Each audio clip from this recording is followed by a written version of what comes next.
A prova do laço, devo fazer ou devo abandonar esse exame?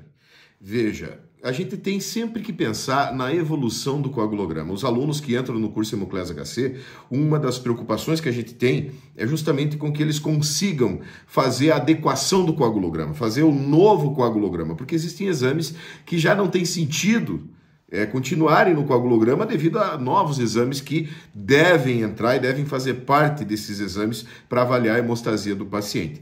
A prova do laço consiste em um exame muito antigo, sem padronização, mas não é esse o motivo que ela deve sair, né? Se você lembra aí, se você já fez a prova do laço, você sabe, você coloca lá um esfigmomanômetro no braço da pessoa e espera ali para ver se forma petequia ou não.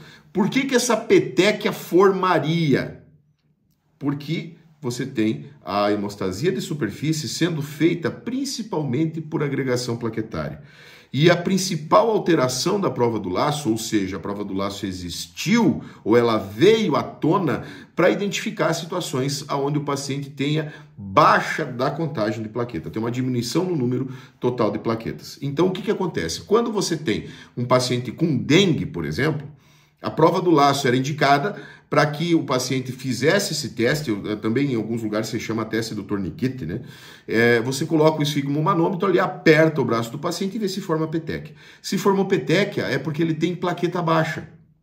Logo, no caso de dengue hemorrágica, é um sinal, é um indicador. Agora me fala se tem sentido você fazer a prova do laço, sendo que você tem à tua disposição no laboratório a contagem de plaqueta automatizada. Você tem um aparelho que conta a plaqueta e dá em número.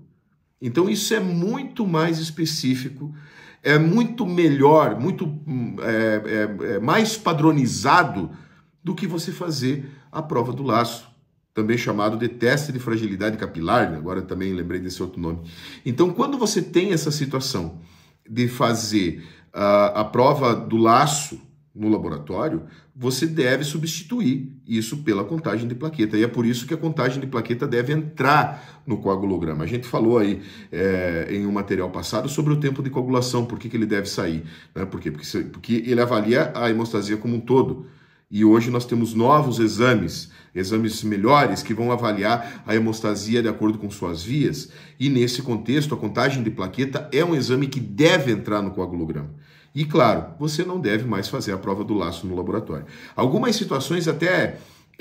eu fui questionado esses dias por alguns médicos em lugares que não tem recurso, distante de tudo, que nem laboratório tem.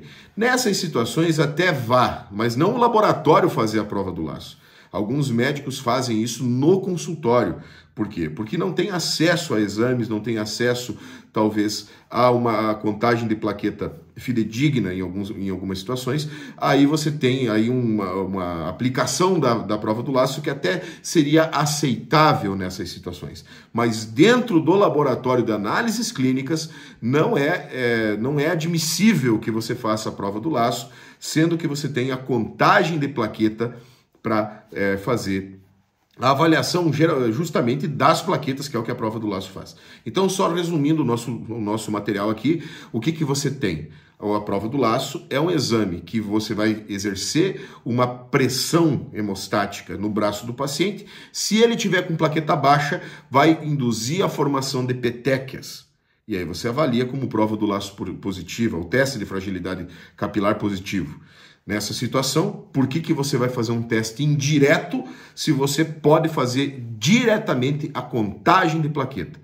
A prova do laço, mais uma vez lembrando, é um teste que serve para você avaliar a quantidade de plaquetas que o paciente tem. Para que fazer isso se você pode contar diretamente as plaquetas? Te vejo no próximo vídeo.